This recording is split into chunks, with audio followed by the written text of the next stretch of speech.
Native Americans lived along the edges of the San Francisco Bay for thousands of years, evidenced by shell mounds clustered along shorelines, coves, and marshes of the bay.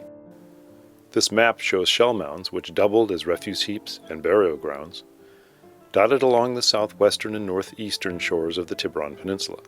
The roadway, which now runs the length of the peninsula, follows the path that the coastal Miwok Indians created.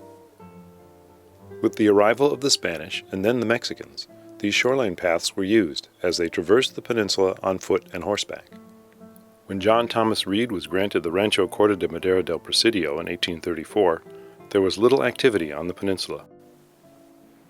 It wasn't until his son, John Joseph, established dairy farms in the 1860s and 70s that the path became a roadway for wagons. His first dairy, the Big Reed, was at the end of Richardson Bay on what is now Blackfield Road. 2 additional dairies were established, one in the area we now call Del Mar, and the other further out the peninsula was the Hilarita Dairy, named for John Joseph's sister, where Reed School is now. The road ended there because there wasn't much land-based activity at Point Tiburon. When the San Francisco and North Pacific Railroad was extended from San Rafael to Tiburon in 1884, it cut across the marshes of the Corte Madera estuary and tunneled through the hill at the end of the Tiburon Peninsula, coming out near the Big Reed Dairy, where a station called Reed's was established. The rail line did not go out to the shore until it went through another tunnel and across a long trestle over the marsh, where 50 years later a horse named Blackie was pastured. From there the rails followed the shore just like the road, but continued past Hilarita, around Red Hill and across the edge of a large lagoon, which stretched from the Belvedere Peninsula to the filled land that became Tiburon. Although the railroad brought much activity to Tiburon, the primary access was via the rails, so the Reed Ranch Road was not extended beyond Hilarita. When Belvedere began to be developed in the 1890s, the main road went along the Miwok Causeway to the Belvedere Peninsula. This was named County Road and later San Rafael Avenue. It ended at a drawbridge which connected Corinthian Island onto Tiburon's Main Street. From 1901 until the early 1940s, there was a Tiburon Boulevard on the peninsula. It was a route that went along the northeastern side of the peninsula that was both maligned for its poor construction and many landslides, but praised for its beauty. We now call it Paradise Drive. In 1919, the old Reed Ranch Road was added to the state highway system. Designated Route 52, it covered about 4¼ miles from the Alto crossing with Redwood Highway to Tiburon. By 1923, crushed rock replaced the dirt road, and it was rerouted for the first 3/4 of a mile straight over the hill to the Strawberry Drive intersection, instead of the old route, which went via Belvedere Drive through Strawberry. By 1931, the highway was properly paved, and finally included the last section from Hilarita into Tiburon, over the newly filled lagoon. In 1948, Marin County officially named the highway Tiburon Boulevard. By the early 1950s, the population of the peninsula was quickly outgrowing the winding, hilly, narrow 2-lane road. At the request of the Tiburon Coordinating Council, representing unincorporated Tiburon residents, the State Highway Department proposed a rerouting and expansion to 4 lanes of the Tiburon Highway. Large property owners and developers applauded the plan, but many residents felt the peninsula would cease to be a place of beauty. Among the ardent supporters was Reedport Properties, who were planning to fill the tidelands of Richardson Bay for a 2,000-home development. In the midst of this debate, the state presented a proposal for a bridge crossing from San Francisco to Tiburon via Angel Island.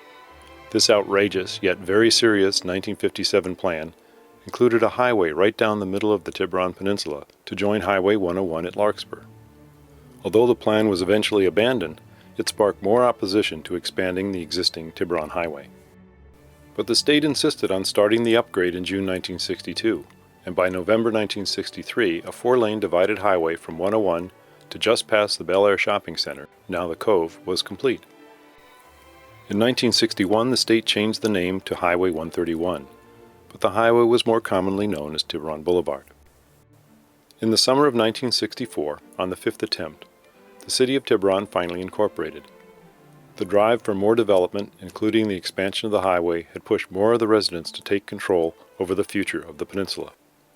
However, the next stage of the highway was going forward. This part, from Blackfield Road to Reed Ranch Road, was rerouted via a cut into the hill behind the new Baptist church, dividing off the original coastal route, which became Greenwood Beach Road. The fill from excavating this new route was trucked across Blackie's pasture and dumped along the shore on both sides of the knoll near Del Mar. This fill was in preparation for the third stage, which would have 4 lanes along the shore all the way to San Rafael Avenue, including leveling the knoll. The second stage was completed by the end of 1965. Soon after, the Highway Department declared there was no money in their budget to continue the 4-lane extension for at least 5 years. With the new city of Tiburon fully in charge, development of the peninsula became more restricted. The population growth slowed considerably, rising only 500 from 1960 to 1970. In 1974, the city engineer declared that the 2-lane portion of Tiburon Boulevard was substandard for the traffic demands, and that the expansion to 4 lanes was justified. But because the residents didn't want it changed, the city would leave it as it is. Even though it was decided to drop the 4 lanes all the way to Tiburon, the state continued to insist that the curve at Trestle Glen was too sharp and the grade too steep, and so it needed to be realigned. The Highway Department maintained that the only solution was an elevated 4-lane overpass cutting through Blackie's pasture, returning to 2 lanes just past Stewart Drive. A beautiful plan for Blackie's and the entire route into Tiburon was commissioned by the town in 1973. But in spite of its elegant use of the shore, the population was divided about the proposed plans. The heated debate over crossing Blackie's pasture, a proposed city park, with a 4-lane overpass, came to a head during the campaign for the town of Tiburon council seats in 1978. The people spoke, and 3 new council members were elected who opposed the overpass, and that was the end of the so-called Tiburon Embarcadero. In the years since, small changes have been made to the boulevard, like traffic lights and some widening. However, it mostly remains the same. The ancient knoll still rises above the bay, and the highway fill along the shore became McKegney Green in the south of Knoll Park. Even though Tiburon Boulevard is pounded by thousands of cars and trucks every day, it retains its panoramic beauty and still follows the ancient path.